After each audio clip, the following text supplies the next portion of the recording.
Chers amis, je vais vous faire une confidence. Grâce à vous qui m'avez désigné, je suis une candidate à la présidence de la République, fière de porter les idées de notre maison commune, Europe Écologie Les Verts.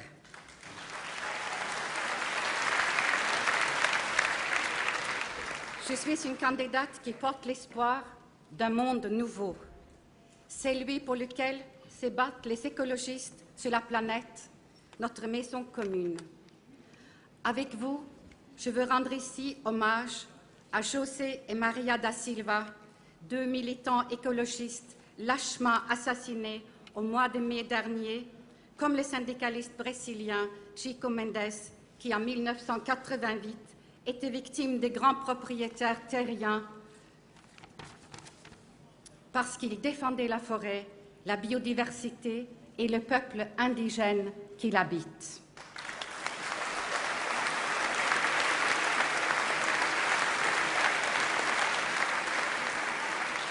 Je suis aussi une candidate préoccupée par les conséquences de la crise financière la plus grave depuis la guerre. Disons-nous la vérité. La campagne électorale qui s'ouvre sera passionnante mais difficile pour nous les écologistes. Nous devons garder en mémoire ce que l'histoire nous enseigne. Les menaces qui font peser sur le peuple la désorganisation et la violence d'un système économique à bout de souffle peuvent conduire au pire. Si nous voulons convaincre nos concitoyens de ne pas céder aux sirènes des replis identitaires et démagogiques, nous devons faire la preuve à la fois de beaucoup d'audace, de courage et de réalisme.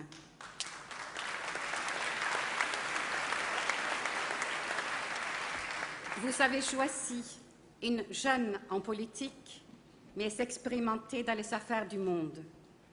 Vous avez tracé une feuille de route à la mesure du défi qui nous attend, défendre des idées neuves pour réformer radicalement un système qui est en train d'imploser sous nos yeux, proposer des solutions précises pour éviter que le désordre ne conduise à aggraver les injustices écologiques et sociales dont nous souffrons tous, et plus particulièrement les plus vulnérables. Je vais prendre d'abord pour exemple, évidemment, l'actualité économique dramatique de cet été. Il ne nous suffit pas de dénoncer la crise actuelle comme la conséquence inéluctable d'un système productiviste et d'une mondialisation financière qui conduisent tout droit à la catastrophe.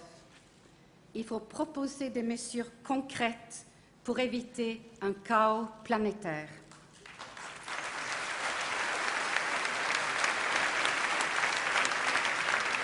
Les solutions pour réduire les dépenses et augmenter les recettes publiques existent.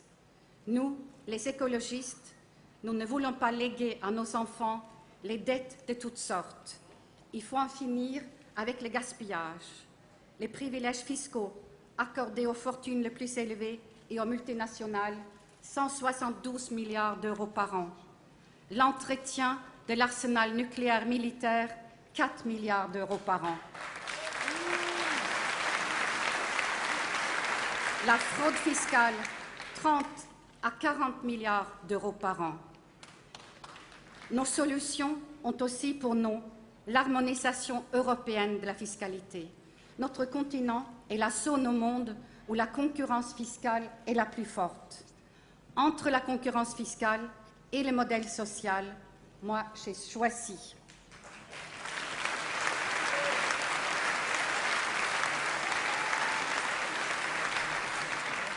Je choisis aussi, comme nous l'avons proposé au Parlement européen, de taxer les transactions financières, créant ainsi 170 milliards de recettes nouvelles.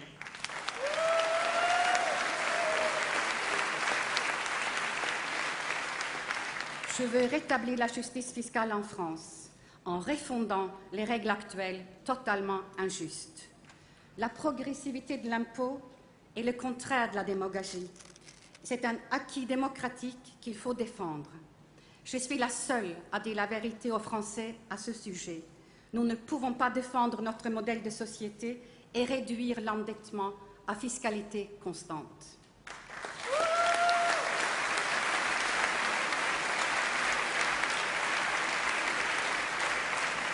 Les solutions pour dépenser mieux existent aussi. Elles sont pour nous l'investissement dans les énergies renouvelables, le lancement d'un plan d'économie d'énergie, les primes à la consommation locale et durable. Voilà des pistes précises. Je doute fort que le président de la République et le Premier ministre, qui doivent prendre des mesures urgentes dans les jours qui viennent, les retiennent. Même si Nicolas Sarkozy et Angela Merkel ont parlé d'une taxe sur les transactions financières, leurs réponses ne sont pas à la hauteur. Leur règle d'or est inefficace économiquement et absurde politiquement.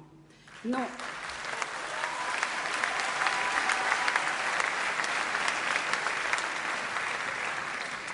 Non, Monsieur Fillon, la France n'a pas besoin d'une union sacrée, elle a besoin de solutions nouvelles.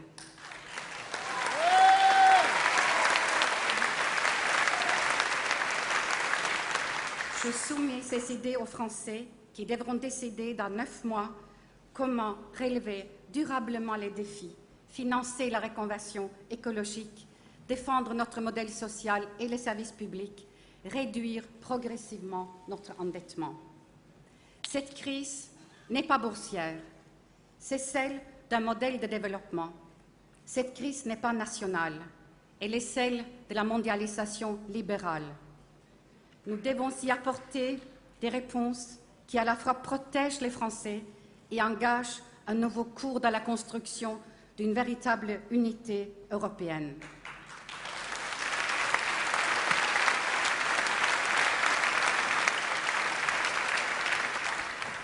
Avec Claudia Roth, coprésidente des Verts allemands, nous ferons rapidement des propositions communes en ce sens.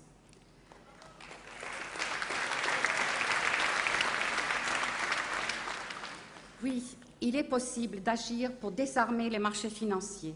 Cela fait 20 ans que je m'attache à cette question, d'abord comme juge au pôle financier quand je luttais contre la corruption, ensuite quand les gouvernements norvégiens et islandais m'ont demandé de les conseiller, enfin aujourd'hui comme présidente de la Commission de développement au Parlement européen.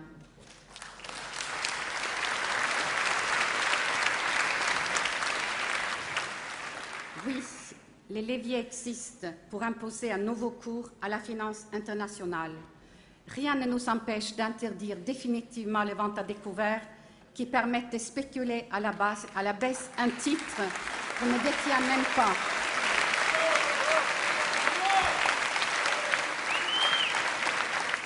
Rien ne nous empêche de fermer les marchés de gré à gré des produits dérivés qui sont des marchés opaques. Rien ne nous empêche d'interdire la spéculation sur les dettes souveraines en interdisant les CDS nus. Rien ne nous empêche de créer rapidement une agence de notation publique européenne. Et rien ne nous empêche de conduire un audit de la dette des pays de l'Union européenne. Les citoyens ont le droit de savoir. Au nom de mon expérience, je vous le dis, les hedge funds, les fonds de pension, les paradis fiscaux, les traders ou les banquiers ne feront plus la loi.